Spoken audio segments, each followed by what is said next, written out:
창세기를 읽는 새로운 방법이에요. 그리고 창세기 1장에 잃어버린 세계라는 제목으로 존 월튼이 제목을 지었을 때 뭘 잃어버렸냐? 창세기 1장에 잃어버린 세계가 뭐냐 하는 것은 창세기 1장을 그 이후에 현대인들이 또는 중세인들이 성경 시대의 사람들이 아닌 사람들이 자기들의 안목으로 자신들의 관점으로 자신들의 세계관으로 그 성경을 읽으려고 할 때 원래 창세기 1장에서 말하려고 했던 그 세계가 있는 거예요. 그 세계, 그 스토리, 그 세계관이 뭐냐고 한다면 그것은 하나님이 온 세상을 자신의 성전으로 지으시고 마지막에 그 성전의 중앙에 좌정하셔서 통치하신다.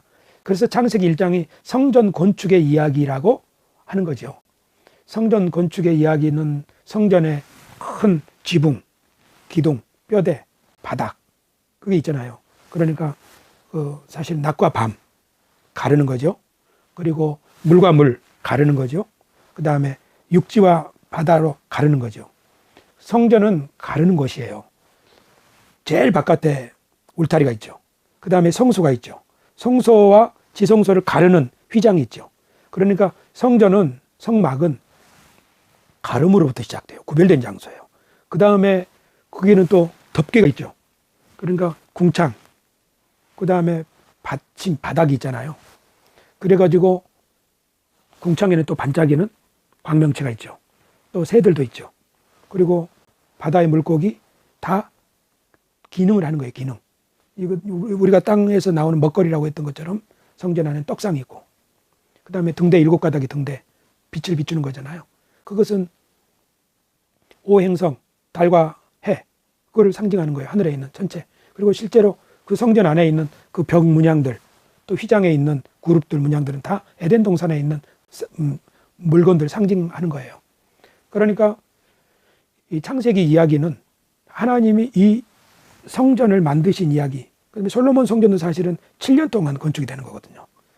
7년, 7이라고 하는 숫자, 창조의 7째 날, 그리고 마지막에 하나님이 그 사람을 만드셔서 성전의 제사장으로 관리하고 다스리게 하라 하고 하잖아요. 그 제사장이 거기에서 딱 하니까, 예를 들면 출애굽기 40장에 성막이 다 이렇게 건축되는 자료들을 모아가지고 다 건축하잖아요. 오홀리압, 부살렐 이런 사람들 대동해서 실도 짜고 그렇게 기물들 만들고 해가지고 맨 마지막에 이제 사람들이 다 그 앞에 모였을 때 하나님이 또 모세를 통해서 제사장들을 다 세우게 했을 때 완공됐을 때 어떻게 해요? 하나님 그것에 좌정하시죠. 그걸 성경은 구름이 하나님의 영광으로 가득 차서 아무도 들어갈 수 없는 거예요. 그게 딱 좌정하시는 거. 이것이 안식하셨다라고 표현하는 거죠. 그래서 7년에 솔로몬 성전의 창조, 7일, 그리고 사실 고대 근동의 이야기들도 이 7일 동안의 창조를 신전의 창조의 이야기로 그렇게 얘기를 한다고 왈튼 얘기를 하더라고요. 그러니까 이런 관점으로 창세기 1장을 읽으면, 그러니까 우리 현대 과학 기술의 관점으로, 과학 지식의 관점으로 읽으면은 이제 빅뱅, 빛이 있으라 하면은 빅뱅하고 막 그렇게 그런 생각들을 우리가 하게 된단 말이에요. 이것이 우리의 관점으로 성경을 읽는 방법이에요. 그러나 성경의 시대의 생각으로, 이것이 천지 만물을 창조하신 하나님의 이야기가 하나님의 성소, 성전을 짓는 이야기로 이렇게 이해를 하면은 낮과 밤을 가르는 이야기, 궁창을 만드는 이야기, 또 묻이 드러나게 하는 이야기. 사실 그 떡상은 왜 거기에 떡이 있는 거야? 의아할 수 있잖아요. 12개의 떡. 그것은 우리가 이스라엘의 12지파를 상징한다고 그랬죠. 사실은 이 성막 강해를 우리가 들어보면 성막은 예수님이다. 그래서 모든 것들을 다 예수님의 상징으로 표현하기도 해요. 우리 성막 강해는. 그러니까 그게 사실은 구속사적인 관점이죠. 성경은 예수 그리스도의 십자가를 얘기하는 거다. 그런데 창세기 기록자들이 그런 관점으로 성경을 기록했겠는가 하는 것이 월튼의 이야기예요. 오늘 우리들이, 그 사람들은 우주가 얼마나 큰지, 또 어떻게 비가 오는지 이런 지식이 없었을 거 아니에요. 창이 열려서 비가 내린다고 생각을 했으니까. 그러니까 그들의 관점과 우리들의 관점은 다른 거예요. 그러니까 구속사적인 관점도 의미는 있지만 원래 성경이 기록되던 방식은 아니었지 않냐. 그러니까 이런 관점이 틀렸다는 것이 아니라 의미가 있기 때문에, 왜냐하면 그 이후의 일들이니까 그것도 필요한 거예요. 하지만 월튼이 잃어버린 세계라고 말한 것은 성경 창세기 1장의 이야기가, 천지 창조 이야기가 이 성전 건축과 관련된 이야기다라는 거죠. 그러니까 그렇게 읽으면 창세기 1장을 가만히 묵상하다 보면 이 모든 우주가 하나님의 하나의 거대한 성전이고 그 성전의 그 다 역할들을 기능들이 하게 하는 것, 그리고 맨 마지막에 그 성전의 중앙에 하나님의 형상으로 지음받은 제사장이 다 거룩한 옷을 입고 활동을 하는, 그리고 마지막에 안식하셨다고 할 때는 저 지성소에 하나님이 그 은혜의 보좌 앞에 좌정하시는, 이렇게 보면은 성경의 이야기가 이 우주에 충만하신 하나님이 내 앞에서 계시는, 그리고 나는 그 앞에 거룩한 옷을 입고 제사장으로 모든 것을 관리하는, 그러니까 이 우주에 충만한 하나님의 빛나는 제사장으로 만물을 통치하는 그 영광스러운, 그 시편 8편이 말하는 사람이 누구간데 이처럼 생각하시며 인자가 누구간데 이처럼 돌보십니까? 그를 하나님보다 조금 못하게 하시고 영화와 존귀로 관을 씌우셨나이다. 또 만물을 그 발 아래 두시고 다스리게 하셨다는 여호와 우리 주여 주의 이름이 온 땅에 어찌 그리 아름다운신지요. 이렇게 고백할 때 이 시편 8편의 기자는 창세기 1장의 그 천지창조의 그 영광스러운 그것을 아마 상상했을 것이라고 봐요. 나는 이런 상상이, 이런 이야기, 이런 판타지가 우리에게 꼭 필요하다고 생각해요. 안 그러면 이 밀려오는 과학 지식 이거 앞에서 그냥 길을 잃어버릴 수밖에 없어요. 나는 뭔가, 우리 인간은 어떤 존재인가, 그 말이에요. 더군다나 지금 AI가 앞으로 더 발전하게 되면 정말 인간은 정말 아무것도 아닌 존재처럼 느껴질 수도 있거든요. 그렇기 때문에 옛날에 그 백범 김구 선생이 아까 말한 것처럼 내가 첫째도 둘째도 셋째도 조선의 독립을 원한다 하면서 자신의 삶의 목적을 거기서 발견했던 것처럼, 지금 지구상에 있는 모든 인간이 자기에 처해 있는 상황은 다 다를지라도 지금 인간에게 꼭 필요한 그 판타지, 희망, 이야기, 그건 뭐냐면은 하나님이 천지 만물을 어떻게 창조하셨고 그리고 여기 인간이 그 가운데서 어떤 존재인가 하는 이 창세기 1장의 이야기 말이에요. 이거를 살찌고 오늘 새벽에 일어나서 조용히 창세기 1장을 묵상하는데 그냥 내 마음속에 이렇게 인간이 존귀한 존재로구나. 이렇게 내가, 그래서 시편 16편 8절 말씀이 확 와닿았어요. 내가 여호와를 항상 내 앞에 모시며 할 때 하나님이 저 하늘에 궁창을 만드시고 저 발광체들을 만드시고 먹거리를 만드시고 또 새와 물고기들을 만드시고 그 모든 것을 관리할 수 있는 제사장으로 자신의 형상으로 나를 제사장으로 거룩한 옷을 입히셔서 세우셨구나. 내가 우리의 가족과 우리 시대를 잘 다스려야겠구나. 그것들이 기능을 잘 할 수 있도록 해야 되겠구나. 이것들이, 이런 생각들이 그 말하자면 아까 그 돛담배에게 바람을 쫙 불어주는, 내가 살아야 될 이유에 대해서 알려주는 거잖아요. 저 그 제임스 웹 망원경은 화려하지만 우리들한테 어디로 가라 이런 이야기를 해줄 수가 없거든요. 이건 이것대로의 지식으로서, 어쩌면 이 지식은 이런 그 사명, 이런 이 소명적 정체성을 가진 사람에게 이런 지식들은 필요한 거예요. 이런 지식을 바르게 활용할 수 있으니까요.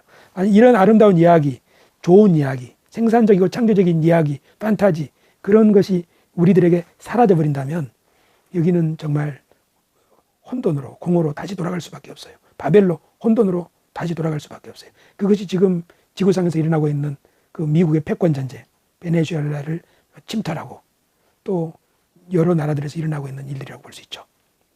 우리나라도 지금 많이 이렇게 성장하고 있는데 어쩌면 우리나라 이 부흥 성장이 노아 방주에서 나온 생육번성 충만의 복을 받은 노아의 자손들이 사방으로 또 문화를 성장시키고 하는 그것이라고도 볼 수 있어요. 그 결론이 바벨탑으로 끝난다면 얼마나 처참하겠어요.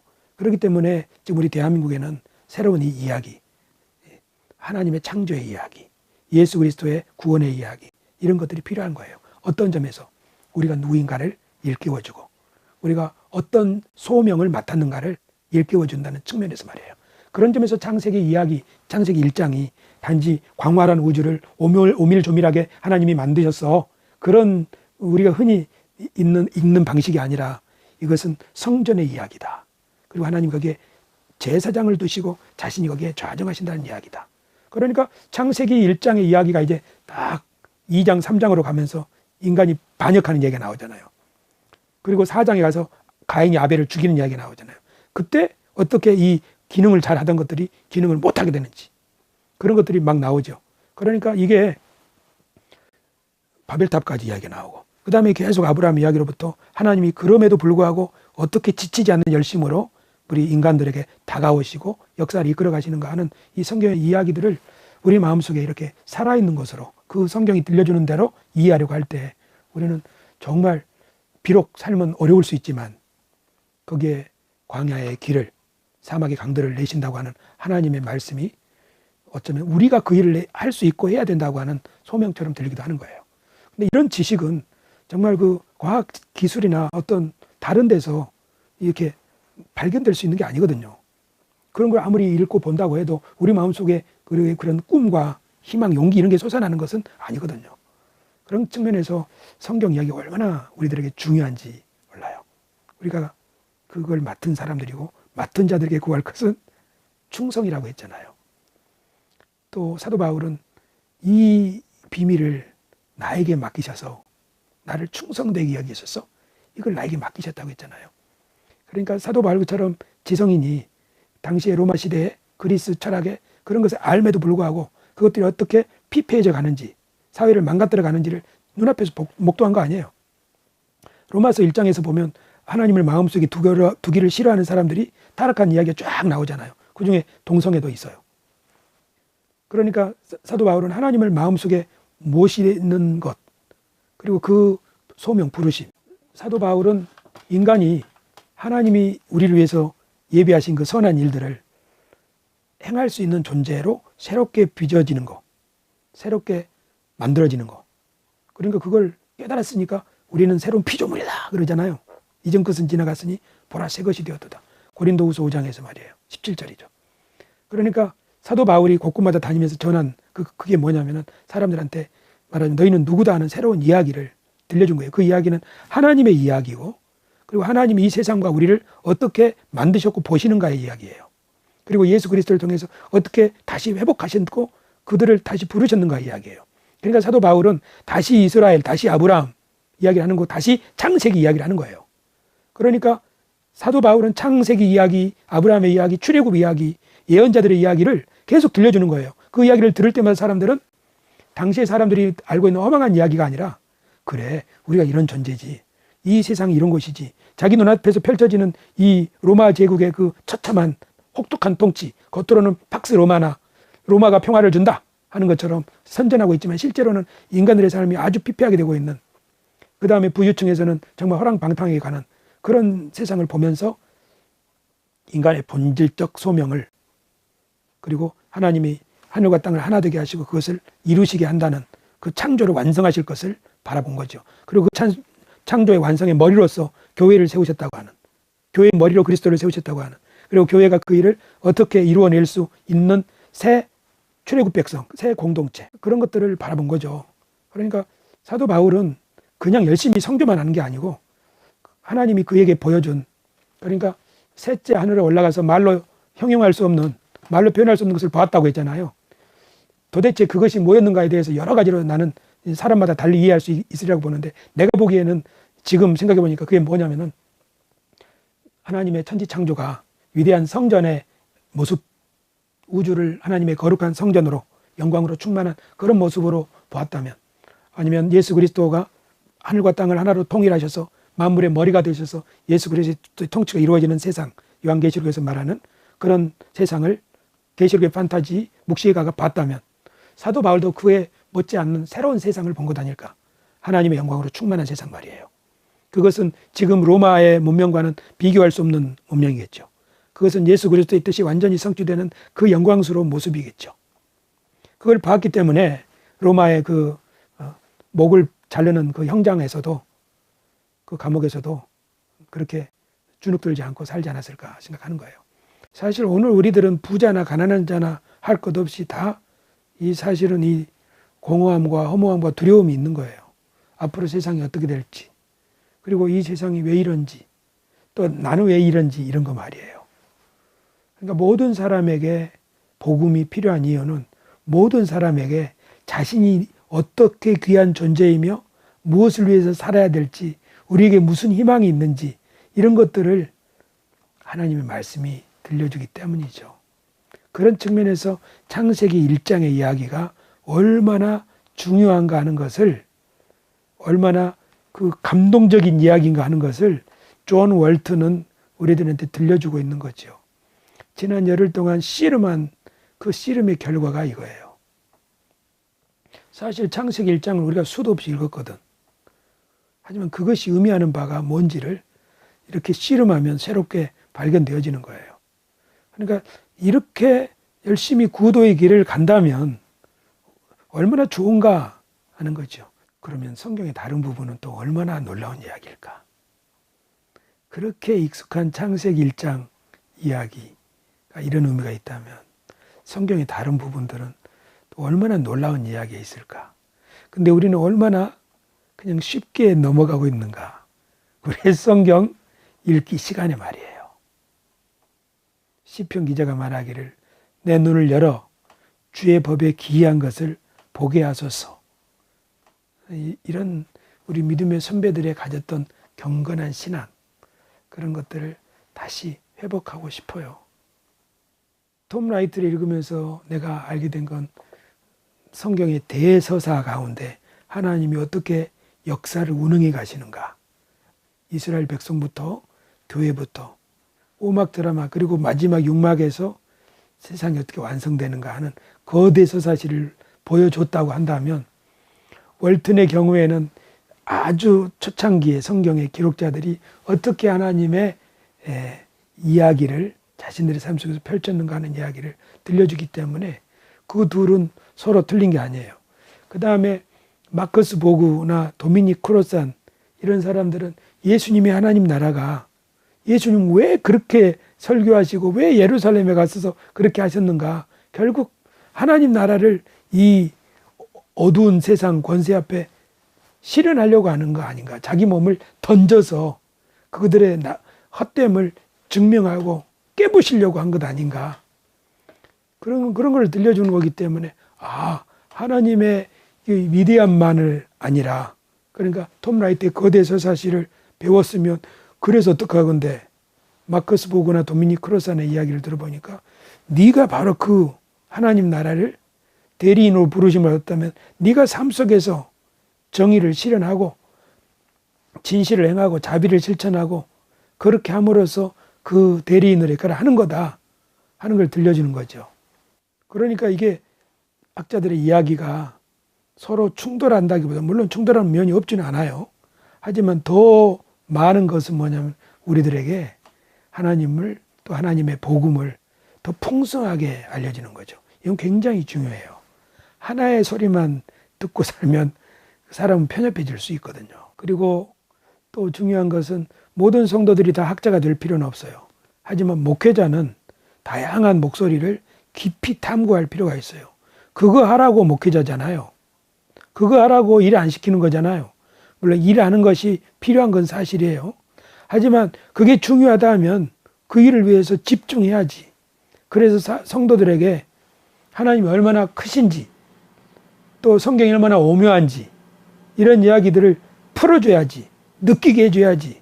그래서 자신이 하나님의 제사장으로서 그냥 이 허망하고 이 광활한 세계 속에서 길 잃어버린 그 나뭇잎처럼 물에 떠늘려가는 존재가 아니라 돛을 펴고 내가 살아야 될 목표가 명확하다고 하는 그 하나님 앞에서 살아가는 왕같은 제사장으로 내가 서 있다고 하는 그리고 이 공허하고 혼돈하고 흑암이 기쁨에 있는 세상 같은 세상이 아니라 이 광활한 우주가 사실은 하나님의 성전이라고 하는 그리고 그 하나님의 성전이 제임스 웹은 얼마나 큰지를 보여준다고 하는 그러니까 제임스 웹의 그 광활한 우주에 대한 사진이 크면 크고 거대하면 거대할수록 우리 하나님의 위대함이 더 크다고 하는 벅참으로 늘어나는 거죠.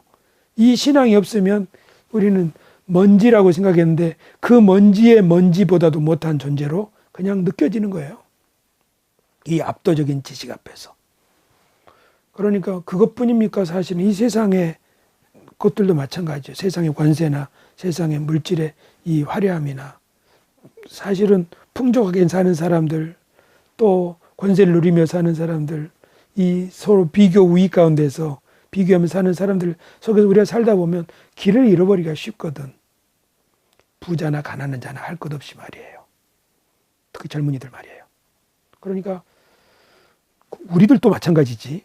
우리들도 참 삶이 고단하다 또는 이게 뭔가 저 집 저렇게 넓은데 우리 집 이게 뭔가 이런 생각 누구나 하기 쉽거든요. 그것이 바로 우주에서 길을 잃는 거나 생에서 길을 잃는 거나 예수님이 말씀하신 그 뭐죠? 생활의 염려로 마음이 둔해진다고 하는. 그러니까 이 세상에서 길을 잃기라는 것은 너무나 쉬운 이야기예요. 그렇기 때문에 우리들에게 길을 잃지 않도록 등불이 필요하고 빛이 필요하고 또 우리들에게 후원자가 필요하고 가슴을 뜨겁게 해줄 그런 게 필요한 거죠. 그게 하나님의 말씀이죠. 그것이 바로 생명의 떡이고 떡으로만 사는 것이 아니라 하나님의 입으로 나오는 말씀으로 살 것이라고 하는 의미가 바로 이런 의미가 되겠죠. 그러니까 학자들의 말에 귀를 기울여야 돼요. 왜냐하면 그들은 목회자보다 더 전문적으로 성경에 투신을 했으니까. 그것은 우리를 사실은 다 풍요롭게 만드는 것이에요. 사실 성도들도 마찬가지예요. 다른 직종의 사람들이 다 서로를 대적하는 게 아니잖아요. 합력하여 선을 이루는 거죠. 모든 생태계 자체가 마찬가지예요. 우리는 다 서로를 위해서 존재하는 것이죠.